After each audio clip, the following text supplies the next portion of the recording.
আজকের লেকচারে আমরা অ্যান্ড গেটের ব্যাপারে কথা বলবো। অলরেডি এর আগের লেকচারে আমরা ইন্ট্রোডাকশন অফ গেট, মানে এই গেটে যে জন্মগ্রহণ কেন হলো, কি দরকার ছিল, মোটামুটি একটা আইডিয়া আমরা কিন্তু এর আগের লেকচার থেকে নিয়েছি। যারা এখনো আগের কনসেপ্টগুলোকে ভালো করে দেখোনি, আমাদের বুলিয়ান লজিকের উপরে অনেক ভালো ভালো ভিডিওস চলে এসছে আমাদের ডিজিটাল ইলেকট্রনিক প্লেলিস্টে। যারা এখনো কনসেপ্টগুলো গ্রিপ আপ করোনি, আমি এই ভিডিওর আই বাটনে তোমাদের প্লেলিস্টের লিঙ্ক দিয়ে দেবো, তোমরা সিকুয়েন্সিয়ালি কনসেপ্টগুলোকে গ্রিপ আপ করতে পারো। তো চলে আসি এখানে অ্যান্ড গেট কনসেপ্টটা কি বলছে।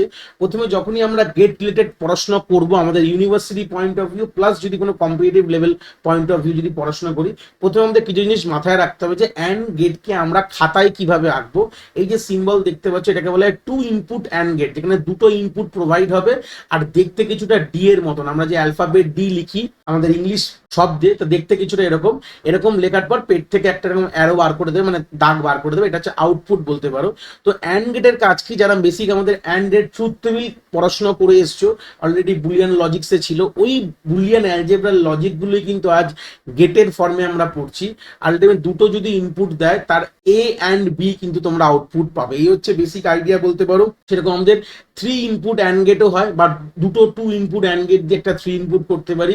সেরকম ফোর ইনপুট অ্যান্ড গেটও আমরা এইভাবে রেডি করতে পারি। তাহলে এক্সপ্রেশনটা হচ্ছে যে কোনো যদি ইনপুট হয় এক্স আর ওয়াই, তাহলে এক্স ইন্টু ওয়াই তার কিন্তু কি হয়ে যাবে, তার হচ্ছে আউটপুট। ইনটু বলতে গেলে আমাদের পিওরলি মাল্টিপ্লিকেশন ফর্ম তোমরা বলতে পারো। দুটো নাম্বারের মাল্টিপ্লাই করে যে রেজাল্টটা বা অ্যান্ডের যে ট্রুথ টেবিল তোমরা জানো, যদি যে কোনো একটা ইনপুট যদি তোমার জিরো হয়ে যায় মানে ফলস হয়, আউটপুট কিন্তু ফলস হবে।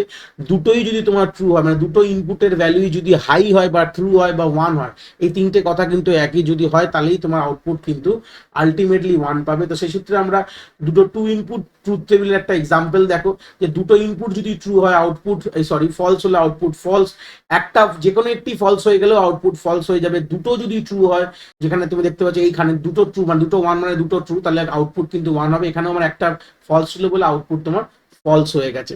তো এটাই, এই যে ট্রুথ টেবিলের বেসিকটাই কিন্তু আমাদের অ্যান্ড সার্কিটের মধ্যে ইমপ্লিমেন্ট করে দেওয়া রয়েছে। এই যে এই জিনিসটা যেটা আমরা পড়াশোনা করলাম, এই জিনিসটাই যদি একটা সার্কিট ফর্মে রিপ্রেজেন্ট করি তখন তাকে বলা হয় অ্যান্ড গেট বলে কিন্তু আমরা জানবো। এই হচ্ছে বেসিক গল্প। গেটের একটা বেসিক আইডিয়া সবসময় মাথায় রাখবে, ইনপুট যত হোক না কেন আউটপুট কিন্তু একটাই হবে। এটাই কিন্তু আলটিমেট কথা।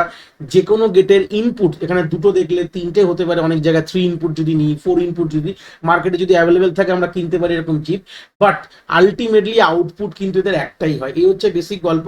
তাহলে আমাদের যদি দুটো ইনপুট হয় তাহলে কতগুলো কম্বিনেশন পসিবল, এটা তো আমরা বেসিক জানি। আমাদের চারটে combination, two to the power two মানে হচ্ছে ফোর। আমাদের ফর্মুলা কি, two to the power n combination possible. N যদি নাম্বার অফ ভেরিয়েবলস বা নাম্বার অফ ইনপুট থাকে, তাহলে আমাদের two to the power n combination কিন্তু হতে পারে। সেরকম আমরা থ্রি ইনপুট ট্রুথ টেবিলটাও দেখেছি কিভাবে ডিজাইন করি। ট্রুথ টেবিল আইডিয়া নিশ্চয়ই আছে। আমরা এই রাইট হ্যান্ড সাইড থেকে শুরু করি, একটা জিরো একটা ওয়ান করে এইভাবেই কলমটাকে ফিল করি, তারপরেরটা দুটো জিরো দুটো ওয়ান করে ফিল করি, আর তারপরেরটা চারটে জিরো চারটে ওয়ান করে কিন্তু আমরা ফিল করি। তো এইগুলোর যে কম্বিনেশন, মানে যে কোনো একটি যদি আমাদের ফলস হয় আউটপুট ফলস, সেই সূত্রে এই যে ট্রুথ টেবিলের প্রত্যেকটা জায়গা কিন্তু ফলসই রয়েছে, কারণ কি যে কোনো একটা সব জায়গায় জিরো রয়েছে। একমাত্র এমন একটি এই জায়গায় রয়েছে যেখানে কিন্তু আউটপুট ওয়ান হয়, মানে লাস্টের যে রোটা, মানে যেখানে তিনটেই ইনপুট যদি আমাদের ওয়ান হয় তাহলে কিন্তু আউটপুট ওয়ান হবে। এই হচ্ছে বেসিক আইডিয়া বলছে, পাশে সেটাই লেখা আছে, if any of the input is zero then the output is zero. এটা সবসময় মাথায় রাখবে, জিরো মানে ফলস, ওয়ান মানে ট্রু। আমরা চাইলে এটাকে তিনটে করে আমরা যখন ইমপ্লিমেন্ট করি দুটো দিয়েও করতে পারি, মানে দুটো টু ইনপুট অ্যান্ড গেটে প্রথমে এক্স ওয়াই দিলাম, যা রেজাল্ট পেলাম তার সঙ্গে আমরা জেড এর করে কিন্তু আউটপুট পেলাম। এইভাবেও করতে পারি, কোনো অসুবিধা নেই। যদি থ্রি ইনপুট পাওয়া যায় মার্কেটে, আমরা থ্রি ইনপুট দিয়েও করতে পারি। তো এটা বলতে পারো আমাদের মধ্যামধ্যি আমাদের যে অ্যান্ড গেটের ব্যাপারে পুরো আইডিয়া কিন্তু আমরা এই লেকচার থেকে ক্লিয়ার করলাম। এর থেকে বেশি তোমাদের হয়তো অ্যান্ড গেটের ব্যাপারে কিছু লাগবে না। এইটুকু more than enough, sufficient for any university point of view plus তোমার কোনো কম্পিটিটিভ লেভেলে যারা বসছো তাদের জন্য মোর দ্যান সাফিসিয়েন্ট কনসেপ্ট এখান থেকে আমি তোমাদের বলে দিয়েছি। আশা করি কনসেপ্টটা তোমরা খুব ভালো করে আশা করি বুঝতে পেরেছো।